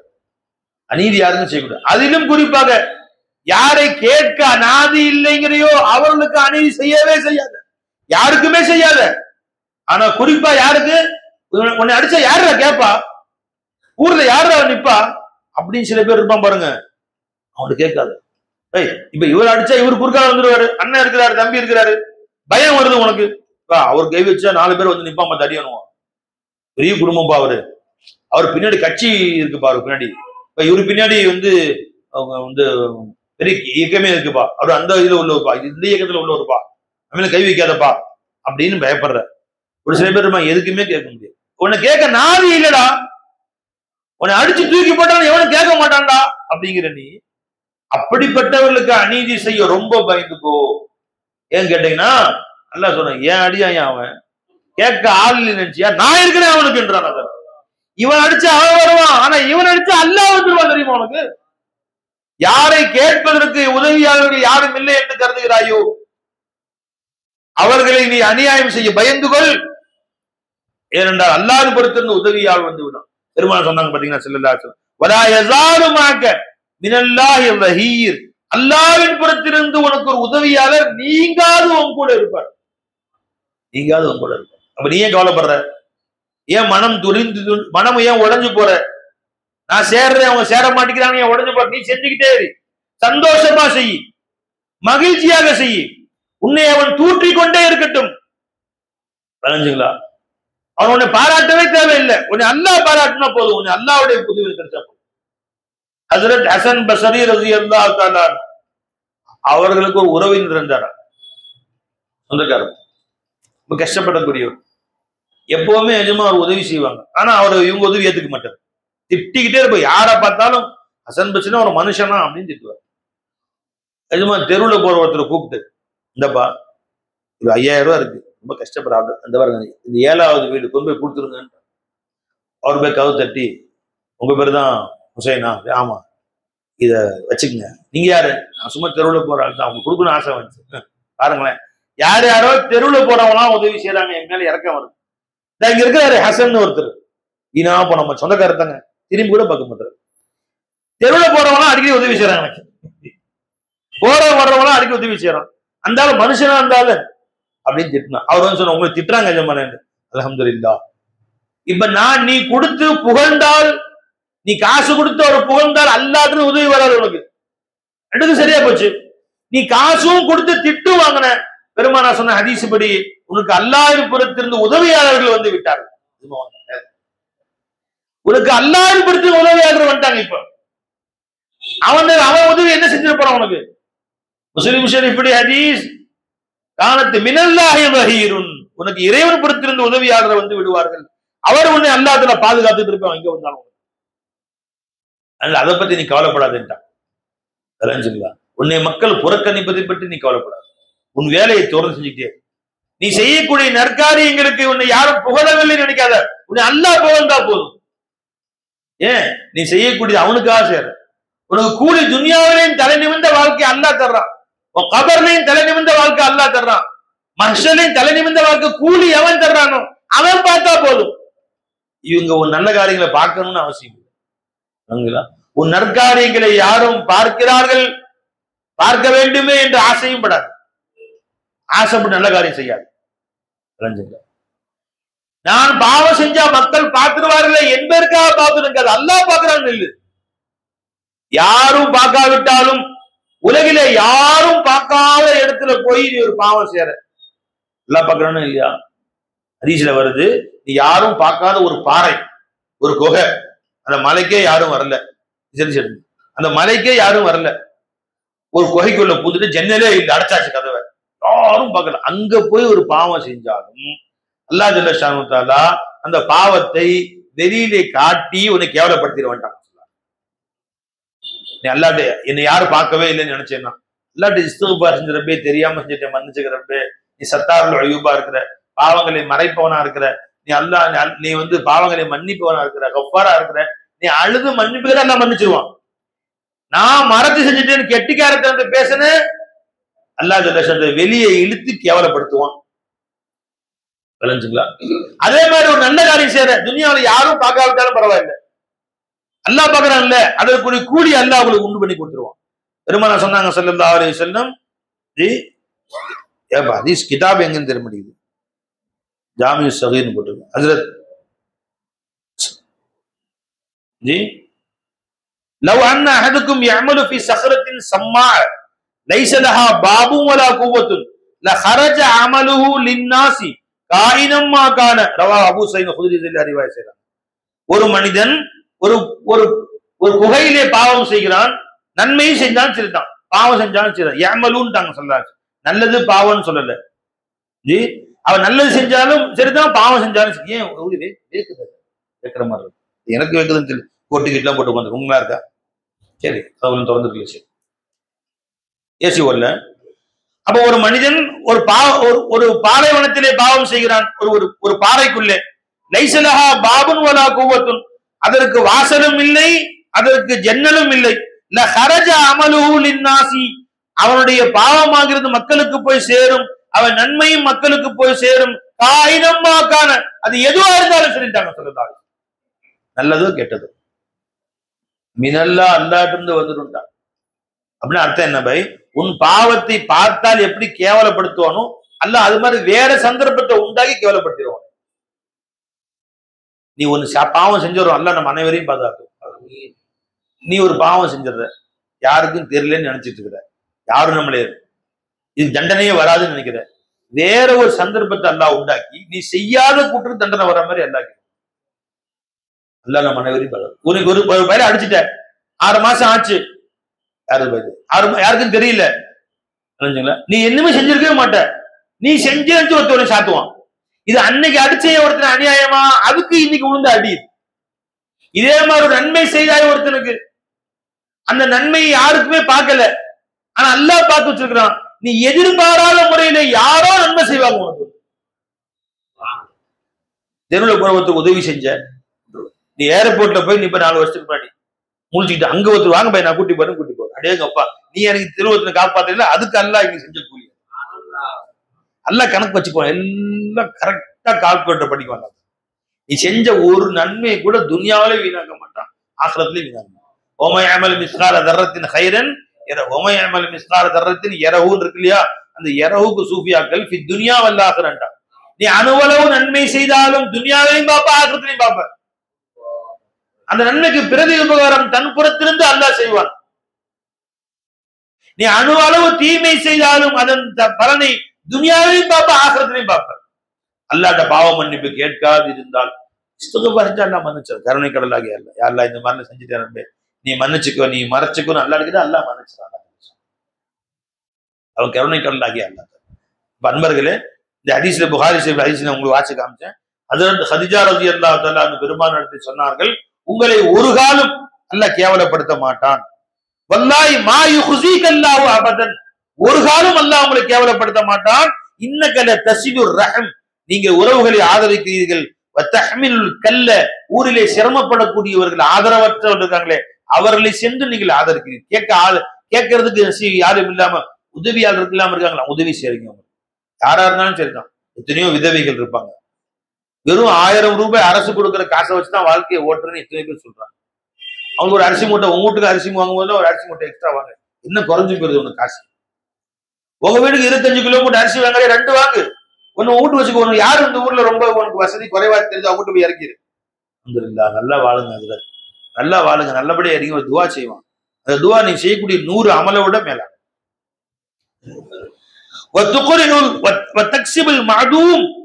இல்லாதவர்களுக்காக ஒரு உழைப்பை பயன்படுத்துகின்றீர்கள். உங்கள் வீடு தேடி வரக்கூடிய விருந்தாளிகளை கண்ணியப்படுத்துகின்றீர்கள். திடீரென்று வரக்கூடிய சோதனைகளில் சிக்கிக் கொண்டவர்களுக்கு முன்னின்று உதவி செய்கின்றீர்கள். சோதனை, சுனாமி, எத்தனையோ ஆபத்துகள் வருது, ஆக்சிடென்ட் வருது, முன்னின்று உதவி செய்யணும். அவங்களை போய் நாம முன்னாடி நின்று யாரோ செஞ்சுட்டு போறாங்க நாம மட்டுமா இருக்கிறோம் அப்படின்னு இல்லாம அவங்களுக்கு முன்னின்று உதவி செய்யலாம். யாருடைய பண்பாடுங்க? முஹம்மது ரசூலுல்லாஹி ஸல்லல்லாஹு அலைஹி வஸல்லம் பண்பாடு. நீ ஒதுங்கிட்டு போற. பள்ளிவாசலுக்கு வர்றாரு, ஒருத்தர் அடிபட்டு கீழே கிடக்குறான், போனா தக்பீர் தெரியுமா தவறி போயிரும், ஓடி வராது முன்னாடி. என்ன வை, அவன் கீழே கிடக்குறான், பசியில கிடக்குறான், அடிபட்டு கிடக்குறான், அவரை பார்த்துக்கிட்டு நின்றா தக்பீர் தெரியுமா தவறி போய் விட்டுட்டு வர்ற. ஒரு தொழுகையே தவறி போனாலும் சரி, அவரை கொண்டு போய் நீ சேர்த்து அவருக்கு உரியதை செய்து அவருக்கு தேவையான செஞ்சு கொடுத்தா இந்த தொழுகையை விட 100 மடங்கு சவாப் அல்லாஹ் தஆலா கொடுத்துறான். தொழுகை கலாவானாலும் பரவாயில்லதான். அப்ப யாரெல்லாம் சோதனைகளை சிக்கிக் கொண்டார்களோ அவர்களுக்கு நீங்கள் முன்னின்று உதவி செய்கிறீர்கள். ஒரு ஆறுதல் வார்த்தை சொல்லலாம் இல்ல. ஊரில் யாரெல்லாம் கஷ்டப்படுறாங்க எல்லாம் நல்லாக்கி வைப்பாங்க. பெருமையா நிமிந்து நடந்து போற, சொந்த பந்தங்கள் அடிபட்ட கூட பாக்குறது இல்ல, அவன் ஹாஸ்பிட்டல்ல கிடந்தா கூட பாக்குறது இல்ல, அவனுக்கு ஹார்ட் அட்டாக் பாக்குறது இல்ல. இதுவும் வேணுங்க அவனுக்கு. இவரு கல்புக்கு அல்லாத்துல கல்லு வச்சிருக்கிற மாதிரியும் இவரு கல்பு ஹார்ட் அட்டாக்கே வராத மாதிரியும் என்ன பேச்சு பேசலாம் என் தம்பி. பாருங்க உள்ள வச்சிருக்காங்க. நேற்று திடீர்னு போயிட்டு இருந்தாங்கன்னா அடிபட்டுச்சா உள்ள ஐசியில் வச்சிருக்காங்க. நல்லா இதுவும் வேணும். இவருடைய ஹார்ட் இருக்குல்ல, அது கல்லுல செஞ்சிருக்காங்க. 250 வருஷம் முத்திரை குத்தி எதுவுமே நடக்காது. அவன் வெளியே இவன் போய் செஞ்சிருவான். நீ ஹதீஸ் இப்படி வருது கேட்டுக்கோ. வேற ஒருவன் சிரமப்படுகிறான் என்பதற்காண்டி நீ அவனை விடைச்ச, அவனை கேலி செய்தால், பெருமான சொன்னாங்க, அவனை நீ வந்து கிண்டல் அடிச்சா அல்லாஹ் அவனை சிரமத்தை நீக்கி விடுவான். அதை விட பெரிய சிரமத்தை உன்னை மட்டும் மாட்டி விட்டுருவான். இது எதுவுமே நான் சொல்ற எல்லாம் முஹம்மது ரசூலுல்லாஹி சொன்னதுதான், எல்லாமே பெருமான சொன்னதுதான். ஒருவன் சிரமத்தில் இருக்கிறான், அவன் நீ சிரிக்கிற, நீ லா துல்ஹிரு ஷமாதத்தல் அகீக், ஒரு சகோதரன் வருத்தப்படுகிறான், கஷ்டத்துல படுறான், நீ வந்து கேலி செய்யாத, கிண்டல் அடிக்காத, வருத்தப்படு, உண்மையிலே பச்சாதாபப்படு, சிரிக்காத. சில பேருக்கு அடுத்தவன் கீழே சிரிக்கிறது பொத்துன்னு அவன் உளுந்து அடிச்சாலும் சிரிக்கிறது. நீ உளுந்தா என்ன சிரிச்சாலும் சும்மா இருப்பியா? அவனுக்கு உன் சகோதரன் கஷ்டப்படுகிறான் என்பதற்காக நீ சிரிப்பை வெளிப்படுத்தாது, சிரிக்காது. லா துல்ஹிரு ஷமாதத்தல் அகீக் வயர்ஹமுல்லாஹ், அல்லாஹ் தஆலா அவன் கஷ்டம் நீங்கிடும். ஆபரேஷன் பண்ணுவாங்க, சரியா போயிடும், வீட்டுக்கு வந்துடுவான், நல்லா இருப்பான், கடைக்கு போவான், வியாபாரம் செய்வான், நீண்ட வயசு வாழ்வான். யுபுத்தலி ஒன்ன மாட்டி விட்டுருவான் அல்லாஹ் தஆலா. அதுலயே யார் என்ன சிரமப்படுகிறார் என்பதை பார்த்து நீ வேதனைப்படாமல், உதவி செய்யாட்டி பரவாயில்ல, வேதனையாவது படு. பாவங்க, நல்ல மனுஷன், திடீர்னு இந்த மாதிரி ஆயிடுச்சான், ஆஸ்பத்திரி இருக்கிறாராம், அப்படியாவது சொல்லு. என்ன பேச்சு பேசலாம். அன்னைக்கு பள்ளிவாசல் கத்துறாங்க, என்னைய தெருவில் எனக்கு எவ்வளவு பற்றி பேசுறாங்க. அல்ல சும்மா விடுவானா? நல்லா வேணும். இவரை கஷ்டப்பட்டுனா கஷ்டப்படுறாரா? இவர் செஞ்ச 100 மலம் லிஸ்ட் போட்டு அதோட 100 மலம் செஞ்சிருப்பாரு. அல்லாஹ் தஆலா எல்லாத்தையும் கணக்கில் வைத்திருப்பார், விட்டுற மாட்டான். அவர் வீட்டுக்கு வந்துடுவார். அல்லாஹ்வுக்கு ரஹ்மத் செய்வான், அருள் புரிவான், வீட்டுக்கு வந்து விடுவார். யுபுத்தலிக்கு ஒன்றை மாட்டி விடுவான் அல்லாஹ் தஆலா. இது திருமதியில வரக்கூடிய ஹதீஸ். ஹஜ்ரத் திருமதியில இப்னு ஹிப்பான் வரக்கூடிய ஹதீஸ். ராவி பேரே வாயிலா பின் அஸ்கா ரலியல்லாஹு தஆலா, வாயிலா பின் அஸ்கா ரலியல்லாஹு ரிவாயத் செய்றாங்க இந்த ஹதீஸ். என்ன அழகா பெருமாள் எதைங்க விட்டாங்க, நம்ம வாழ்க்கைக்கு தேவையான அழகா சொல்லிட்டே போறாங்க. இந்த பை நான் இப்ப சொன்ன செய்தி எல்லாமே நம்ம அன்றாட வாழ்க்கையில் நடக்கிற செய்தியா இல்லை. நான் சஹாபாக்கள் வரலாறு அது இது கதை பேசல, இது எல்லாம் இன்றைக்கு நாம் சந்திக்கக்கூடிய பிரச்சனைகளை உங்களுக்கு முன்வைக்கிறேன். இதில் உன்னை மாற்றிக்கொள்ளுங்கள், திருத்திக் கொள்ளுங்கள், நபி வழியை பின்பற்றிக் கொள்ளுங்கள், வாழ்வு சிறப்படும். இப்ப முன்னாடி சொன்ன பாத்தீங்களா, காய்ச்சல் வந்தா டாக்டர்கிட்ட போறோம், மாத்திரை கொடுக்குறாங்க, செய்து வரல, அடுத்து என்ன செய்வாருங்க, லேபுக்கு போ, பிளட் டெஸ்ட் பண்ணு, ஒரு ஸ்கேன் பண்ணிட்டு வா, எங்கே உனக்கு பிரச்சனை, எதனால காய்ச்சல் வருதுன்னு கண்டுபிடிச்சிடலாம். எனவே வைரஸ் காய்ச்சலா, மலேரியாவா, டெங்குவா, லெப்டோஸ்பைரோசிஸா, எலி காய்ச்சல், எல்லா வியாதி மிருக பிள்ளைங்க எலி காய்ச்சல், குரங்கு காய்ச்சல், எல்லா மிருக பிள்ளையும் காய்ச்சல் வச்சுட்டாங்க. மனுஷ காய்ச்சலும் ஒண்ணு இல்ல. ஆனா எலி எலி குரங்கு, பன்னி, நாய், பூனை எல்லாம் வரிசையா வந்துருச்சு. குதிரை எல்லா பேர்லயும் காய்ச்சல் வந்துருச்சு. கோழி, சிக்கன் குனியா இருக்காது, கோழி காய்ச்சல், பறவை காய்ச்சல். அது பாருங்க, இது வரைக்கும் மிருகங்கள் வந்து காய்ச்சலா மனுஷன் வராங்க. ஏன் தெரியுமா? மிருக புத்தி வந்துருச்சு. அல்லாஹ் மிருகங்களுக்கு உள்ள காய்ச்சல் எல்லாம் மனுஷனுக்கு வந்துருச்சு. முதல்ல அது மிருகங்களுக்கு தான் வந்துருச்சு, குரங்கு தான் வந்துச்சு. இப்ப குரங்கு வந்துருச்சு. ஏன்னா அந்த குரங்கு புத்தி வந்துருச்சு, அந்த காய்ச்சல் வந்துருச்சு. இங்க இருக்கு அங்க தாவரம். நேற்று ஒண்ணு பேசிருக்கான், இன்னைக்கு ஒண்ணு பேசுறான். சார் கஷ்டப்படுறேன், நான் 40,000 தரேன், இன்னைக்கு போயிட்டேன், அதெல்லாம் கொடுக்க முடியாது. நேற்று தரேன் படுவாவி சொன்னேன், இன்னைக்கு முடியாது போ. திடீர்னு தாவரம், இங்க இருந்து அங்க தாவரம், அங்க இருந்து இங்க தாவரம். அதனால குரங்கு காய்ச்சல் வந்துருச்சு. எனவே மிருகங்களுக்கு அந்த காய்ச்சல்லாம் அப்படியே வருது பாத்தீங்களா? அப்ப எதை டெஸ்ட் பண்றாங்க? Blood test. அது மாதிரி உன்னை பிளட் டெஸ்ட் பண்ணிப்பாரு. உன் வாழ்க்கையில் பிரச்சனையா, உன் வீட்டிலே பிரச்சனையா, கணவன் மனைவிக்கு மத்தியில பிரச்சனையா, அத்தா மகனுக்கு பிரச்சனையா, அம்மா மகளுக்கு பிரச்சனையா, மாமியா மருமக சண்டையா, குடும்ப பிரச்சனையா, சொத்து தகராறா, எல்லாத்துக்கும் பிளட் டெஸ்ட் பண்ணு, ஸ்கேன் பண்ணு. உனக்கு ஸ்கேன் பண்ண தெரியலன்னா வலிமார்கள்ட்ட போ, ஆலிம்கள்ட்ட போ, வா நான் ஸ்கேன் பண்றேன். ஒண்ணு ஸ்கேன் பண்ணி என்ன பிரச்சனை, என்ன சரீரத்தில் நீ கோட்டை விட்ட, மார்க்க சட்டத்துல என்ன நீ கோட்டை விட்ட, எதனால இந்த கஷ்டம் வந்து ஸ்கேன் பண்ணி சொல்லிடலாம். வா, நம்மள ஸ்கேனிங் மிஷின் தனியா வச்சிருக்குவா, விளைஞ்சுங்களா? 2-3 ஸ்கேனிங் மிஷின், எம்ஆர்ஐ ஸ்கேன் எல்லாம் வச்சிருக்கு. ஒன்னு புகாரி, ஒன்னு முஸ்லிம், ஒன்னு திருமதி, அபுதாவுது, நஸாயி, இப்னு மாஜா எல்லாம் வச்சிருக்கு. முவத்தா இமாம் மாலிக், முஸ்னத் அஹ்மது, எல்லா ஸ்கேனிங் மிஷின் அப்படியே பாக்குறது வரிசையா. பார்த்த உடனே நீ இந்த ஹதீஸுக்கு மாத்தம், நீ இந்த சொந்தக்காரோட சண்டை, உங்க அம்மாவை நீ திட்டி இருக்கிற, வட்டி வாங்கி இருக்கிற, அடுத்த சொத்தை மோசடி செஞ்சிருக்கிற, தொழுகை சரியா போறது இல்லை, ஒது சரியா செய்யல, ஒண்ணுக்கு சரியா கழுவுல, அதுவும் மாட்டும், எல்லாம் வந்து நிக்கும் வரிசையா. அந்த வரிசையா நிக்குது. இதனாலதான் உனக்கு இந்த பிரச்சனை. அப்படி ஸ்கேன் பண்ணி அதை மாத்து, உன் வாழ்க்கை மாறும். அல்லாஹ் ஒரு காலம் உன்னை கேவலப்படுத்த மாட்டான். உறவுகளை ஆதரித்து வந்தால் அபதன், ஒரு காலம் அல்லாஹ் உங்களை துனியாவில கேவலப்படுத்த மாட்டான். தலை நிமிந்து அல்லாஹ் தஆலா வாழ வைப்பான் என்று நாயகம் ஸல்லல்லாஹு அலைஹி வஸல்லம் உடைய நசிஹத்தை அன்னை ஹதீஜா நாயகம் சொல்லி காமிச்சார். பெருமானுடைய வாழ்க்கையை நம்ம பார்க்கிறோம், அறிஞ்சுங்களா? அதை கொண்டு நம் வாழ்க்கையை மாற்ற வேண்டும். அந்த வாழ்க்கை நமக்கு முன்னாடி கண்ணாடியா இருக்கு, பார்த்து சரி பண்ணுங்க. கண்ணாடி முன்னாடி போய் சரி பண்றது இல்லை. கண்ணாடி வச்சுக்கிறோம், சுருமா போட்டு கொஞ்சம் அழிச்சு விட்டுறோம், கொஞ்சம் பெருசா போச்சு, சரி இல்லை, மீச இந்த 2 முடி விட்டுருக்குது, கண்ணாடி சரி பண்றோம் இல்லை போய். கண்ணாடி எதற்கு? நம் முகத்தை சரி பண்ணுவதற்கு. முஹம்மது ரசூலுல்லாஹி ஸல்லல்லாஹு அலைஹி வஸல்லம் என்ற கண்ணாடி எதுக்கு? நம் வாழ்க்கையை சரி பண்ணுவதற்கு. ரசூலுடைய வாழ்க்கையை பாருங்க, என் வாழ்க்கையை பாருங்க, என்னென்னலாம் மிஸ்டேக் சரி பண்ணு, உன் வாழ்க்கை புனிதமான வாழ்க்கையாயிரும், அழகான வாழ்க்கையாயிரும், மகிழ்ச்சியான வாழ்க்கையாயிரும். அதுக்குதான் அல்லாஹ் ரசூலுல்லாஹ் கொடுத்தான். அல்லாஹ் ஜல்ல. அப்படிப்பட்ட பெருமானாருடைய வாழ்க்கையை பின்பற்றி வாழக்கூடிய உத்தமர்களாக நம் அனைவரையும் அல்லாஹ் ஆக்கி அருள் புரிவானாக. இந்த பள்ளிவாசலை பயான் செய்ய அனுமதி கொடுத்த இதனுடைய தலைவர்கள், இதனுடைய உறுப்பினர்கள் அத்தனை பேர்களுக்கும் அல்லாஹ் தஆலா நீண்ட வயது மாஃபி இஸ்லாம் கொடுப்பானாக. தன் பொன்னான நேரங்களை ஒதுக்கி இங்கே வந்து பயானில் கலந்து கொண்ட நல்லடியார்கள், குறிப்பாக உலமா பெருமக்கள், பஞ்சிதுறை இமாம்கள், அல்லாஹ் அவர்களுக்கும் அல்லாஹ் ஆஃபி சலாமத்து நீண்ட புரிவானாக. கேட்டதை பின்பற்றி வாழக்கூடிய நல்ல பாக்கியத்தை எனக்கும் உங்களுக்கும் புரிவானாக. இன்னும் நாம் கேட்டவற்றை மற்றவர்களுக்கு எட்டி வைக்கக்கூடிய பாக்கியத்தையும் அல்லாஹ் நம் அனைவரும் புரிவானாக. அஸ்ஸலாமு அலைக்கும் வரஹ்மத்துல்லாஹி வபரகாத்துஹு.